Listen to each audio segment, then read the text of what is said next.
The Jungle Book. Many strange legends are told of the jungles of far-off India. They speak of Bagheera, the Black Panther, and of Baloo, the bear. They tell of Kaa, the sly python, and of the Lord of the Jungle, the great tiger Shere Khan. But of all these legends, none is so strange as the story of a small boy named Mowgli. Mowgli, you see, had been left all alone in the jungle as a baby. He was found by Bagheera the panther. Bagheera could not give the small, helpless man-cub care and nourishment, so he took the boy to the den of a wolf family with young cubs of their own. And that is how it happened that Mowgli, as the man-cub came to be called, was raised among the wolves. 10 times the rains came and went, and still Mowgli lived with the wolves. The man-cub loved his pack and thought of the wolves as his brothers. Then, one day, everything changed. The tiger, Shere Khan, had returned to the jungle. Akela, the leader of the pack, gathered the wolves at Council Rock. The man-cub can no longer stay with the pack, he said. The strength of the pack is no match for the tiger. Out of the shadows stepped Bagheera the panther. Perhaps I can be of help, he said. I know a man village where he'll be safe. Mowgli and I have taken many walks into the jungle together. I'm sure he'll go with me. So it was decided Bagheera would take the man-cub to safety. When the greenish light of the jungle morning slipped through the leaves, Bagheera and Mowgli set out. All day they walked, and when night fell, they slept on a high branch of a giant banyan tree. All this seemed like an adventure to Mowgli, but when he learned that he was to leave the jungle, he was horrified. "No," cried Mowgli. "I want to stay in the jungle. I'm not afraid. I can look after myself." And so, as Bagheera slept, Mowgli slipped down a length of trailing vine and ran away. Mowgli had not gone far when he saw a baby elephant march past him. "Hello, what are you doing?" Mowgli asked. The baby elephant explained that he and the other elephants were doing drills. "Can I do it too?" Mowgli asked. "Sure, just do what I do," the baby answered. "But don't talk in ranks. It's against regulation." All day, Mowgli marched beside the baby elephant.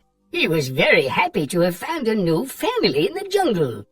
But when Colonel Hati, the proud leader of the elephant herd, found Mowgli, he was very angry.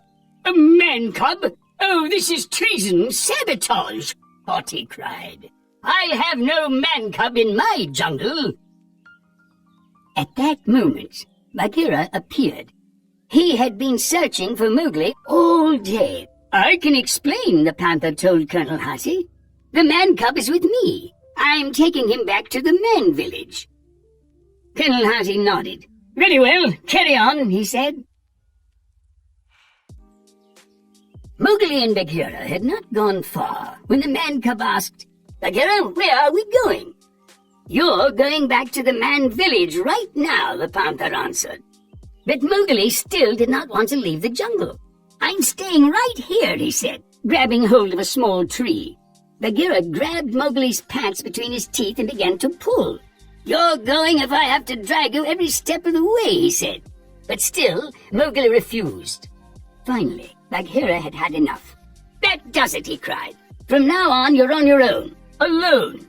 And with that, the panther stormed off, leaving Mowgli all by himself.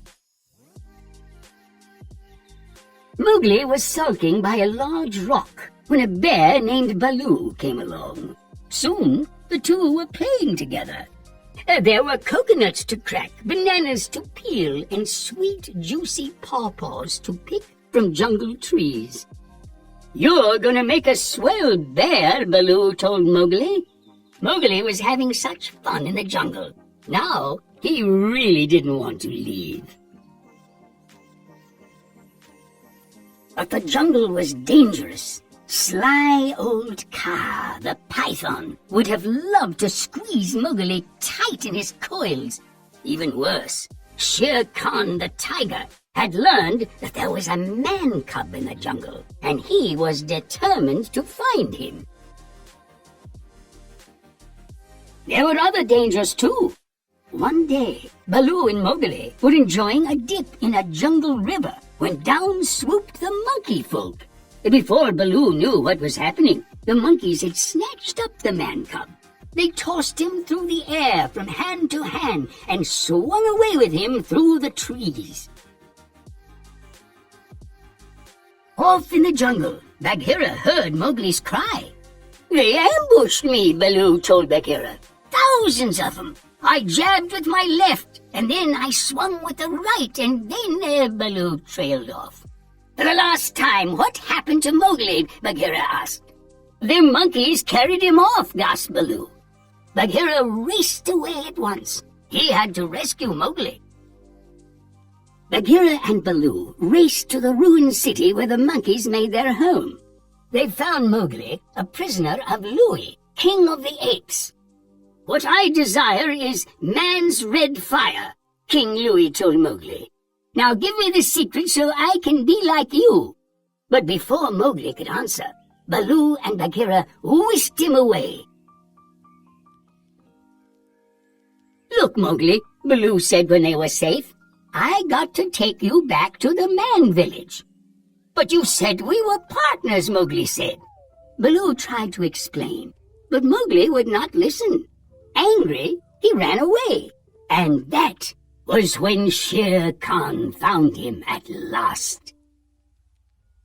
When Mowgli caught sight of the tiger, Shere Khan asked, "Well, man-cub, aren't you going to run?" But Mowgli did not have the wisdom to be afraid. "Why should I run?" he asked, staring at Shere Khan as the tiger gathered himself to pounce. "You don't scare me." With a mighty roar, Shere Khan lunged at Mowgli.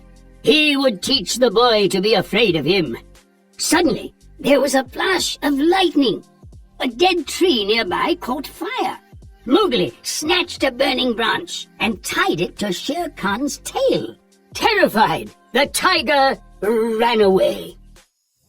Mowgli was very pleased with himself, but he had also realized that perhaps the jungle was a dangerous place for him. It was time to go to the man village with Bagheera and Baloo. The next morning, Mowgli, Baloo, and Bagheera reached the man village. Through the bushes, Mowgli heard a sound he did not know. It was the song of a village girl who had come to the river to fill her water jug. As he listened to the soft notes of her song, Mowgli felt that he must follow the girl. He crept up the path to the village, drawn by the girl in her song, and followed her through the village gates. Baloo and Bagheera watched the boy's small figure as long as it could be seen. When Mowgli vanished inside the village gate, Bagheera sighed a deep sigh. He would miss his friend. Then, with one last look behind them, Baloo and Bagheera headed back into the jungle.